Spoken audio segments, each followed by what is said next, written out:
Hey guys, Lord Naren White here, the Holy Ghost, the one true God. Back with you with the next video in my series, reading Dracula by Bram Stoker. Without further ado, returning to Dracula, as read by Lord Naren White. But when I heard the yelping and owling, I came straight. There was Berserker a tearing like a mad at the bars as if he wanted to get out. There wasn't much people about that day, and close at hand was only one man, a tall, thin chap, with a hooked nose and a pointed beard, with a few white hairs running through it. He had a hard, cold look and red eyes, and I took a sort of mislike to him, for it seemed as if it was was irritated at.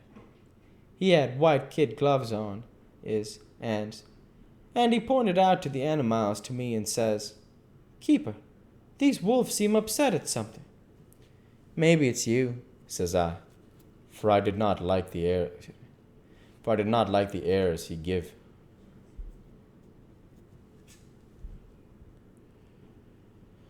"Maybe it's you," says I, for I did not like the airs he give himself.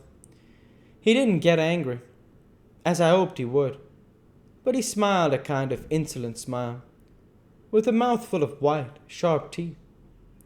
"Oh no, they wouldn't like me," he says. "Oh yes, they would," says I imitating him. "They always like a bone or two to clean their teeth on about tea time, which you as a bagful." Well, it was a odd thing. But when the animals see us a-talking, they lay down. And when I went over to Berserker, he let me stroke his ears, same as ever. That there man came over, and blessed. But if he didn't put in his hand and stroke the old wolf's ears too. "Take care," says I. "Berserker's quick." "Never mind," he says. "I'm used to him." "Are you in the business yourself?" I says, taking off my hat, "for a man what trades in wolves, and Satyr is a good friend to keepers." "No," says he, "not exactly in the business, but I have made pets of several." And with that he lifts his hat as polite as a lord, and walks away. Old Berserker kept a looking after him till he was out of sight, and then went and lay down in a corner and wouldn't come out the whole evening. Well, last night, so soon as the moon was up, the wolves here all began a howling. There weren't nothing for them to howl at.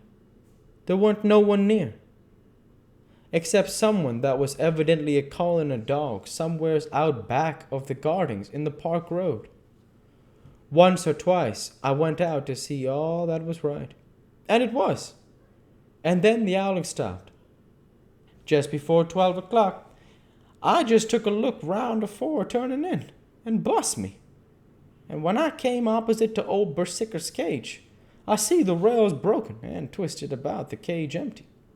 And that's all I know for certain. Did anyone else see anything? One of our gardeners was a-comin' home about that time from Harmony. When he says he sees a big gray dog coming out through the garden cages. At least, so he says. But I don't give myself much for it myself. For if he did, he never said a word about it to his missus when he got home, and it was only after the escape of the wolf was made known. And we had been up all night a-hunting of the park for Berserker, that he remembered seeing anything. My own belief was that the harmony had got into his head. Now, Mr. Builder, can you account in any way for the escape of the wolf? "Well, sir," he said with a suspicious sort of modesty, "I think I can, but I don't know as how you'd be satisfied with the theory." "Certainly I shall. If a man like you, who knows the animals from experience, can't hazard a good guess at any rate, who is even to try? Well then, sir, I accounts for it this way. It seems to me that ere wolf escaped simply because he wanted to get out. From the hearty way that both Thomas and his wife laughed at the joke, I could see that it had been done service before, and the whole explanation was simply an elaborate sell. I couldn't cope in badinage with the worthy Thomas, but I thought I knew a sure way to his heart. So I said, "Now, Mr. Builder, we'll consider that the first half sovereign worked off, and this brother of his is waiting to be claimed, when you've told me what you think will happen." "Right ye are, sir," he said briskly. "You'll excuse me. I know for a chaff in ye, but the old woman, her, winked at me, which was as much as telling me to go on." "Well, I never," said the old lady. "My opinion is this, that here wolf is hiding of somewheres. The gardener didn't remember, said he was a galloping, northward faster than a horse could go, but I don't believe him, for, yer see, sir, wolves don't gallop no more nor dogs does.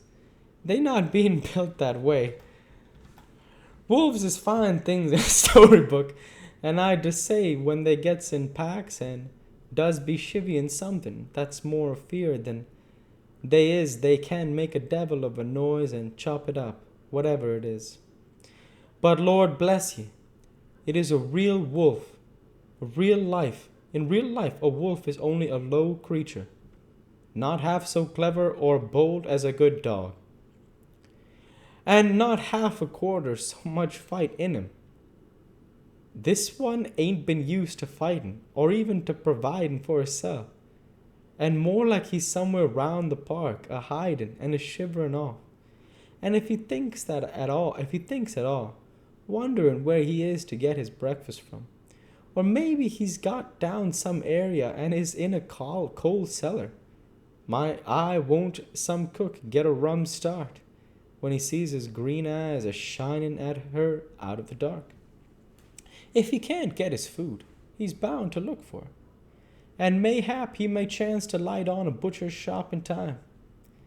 If he doesn't, and some nursemaid goes out walking or orf with the soldier, leaving of the infant in the perambulator, well, then I shouldn't be surprised if the census is one babby the less. That's all." I was handing him the half-sovereign when something came bobbing up against the window, and Mr. Builder's face doubled its natural length with surprise. "God bless me," he said, "if there ain't old Persicker come back by hisself." He went to the door and opened it. A most unnecessary proceeding, it seemed to me.